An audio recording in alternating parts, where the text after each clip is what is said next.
Halo. Should you play Halo? No, sorry, John Halo. You shouldn't play a military propaganda game. No.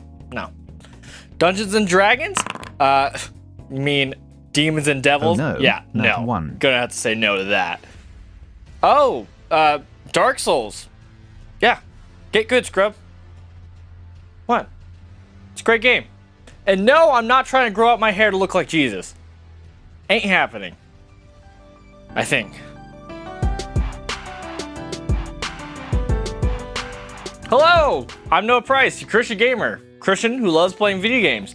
And yeah, we're doing a weird shot here because guess what? I just got a free couch. It's nice. So lately I've been struggling with the idea of making reviews for you guys. As a Christian, specifically, trying to tell someone, yeah, you should play this game, or no, you shouldn't play this game. And recently, while kind of contemplating this problem that I've constantly had with every single video I've made practically on this channel, I came across a channel called Checkpoint Church. They did a great video talking about should Christians watch anime. And guess what? The same thing applies here with video games. Crazy, I know. And so the points that he brought up in his videos, I thought was very important, and it really did put to words what I kind of felt and thought about. I've mentioned it pretty much several different times in my videos myself as I slowly have come to terms and came to the same spot as this person put out. But let's talk about it. Let's talk about how, well, Christian reviews as video games are just flawed. Probably the biggest point is that, well, art is subjective. With art being subjective, certain movies, films, video games, art in general can be appropriate to one person and not for another person. The definition of subjective is the idea that something's meaning is based on someone's feelings, and not that one person, but each individual person's their feelings. It means the meaning can differ depending on person to person. It's not objective. An idea of objective is gravity. Gravity is something that has been proven and you can't say otherwise. Subjective is the opposite. It's a pain in the butt thing that is beautiful, but hard to say no to one person and no to the other person that is slightly different in their place. Especially in a video format like this, I don't know where you're coming from or where you're at. What problems you're struggling with. What is your circumstance? What benefits you and like motivates you, and what kind of makes you depressed? And so it would probably be unwise if I actually told you no to playing this game or yes to playing this game. It could lead you down a bad path. It could lead you to sin without me even knowing. I don't want that. I think the biggest problem with this is there's different styles of giving reviews, really.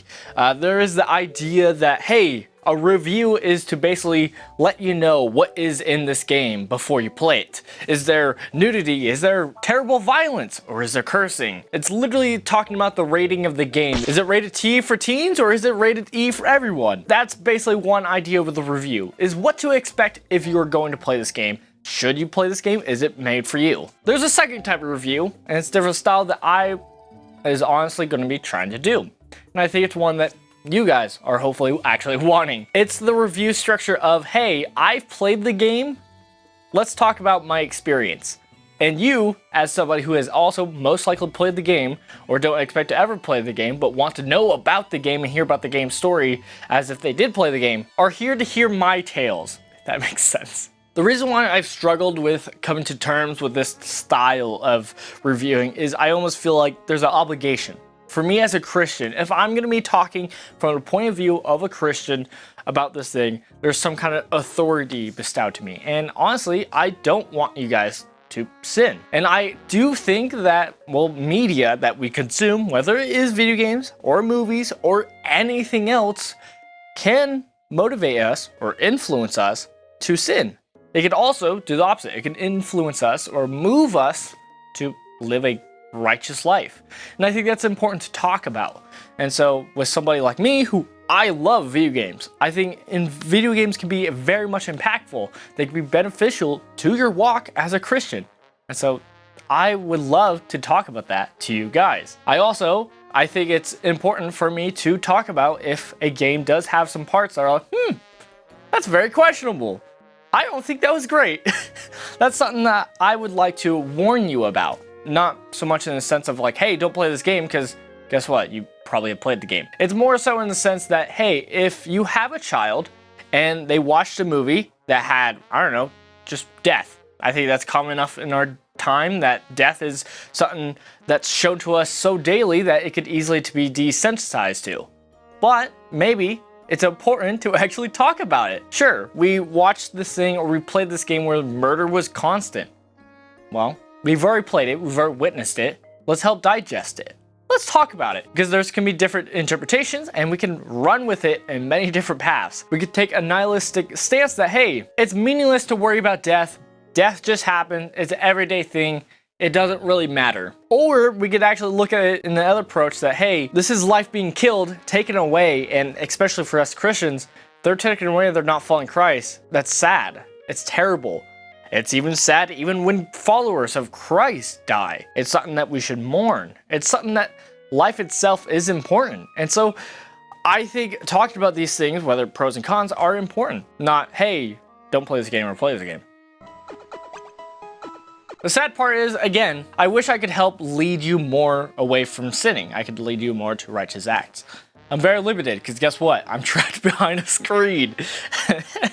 So it does require you as the viewer to have more discernment. It's more on you to interpret what I say, or even what the game says itself. It's still up to you to decide your actions and what you're going to do with the thing. Are you going to let temptations lead you astray? Or are you going to decide to instead lead on Christ and give it to Him and hope He gives you strength?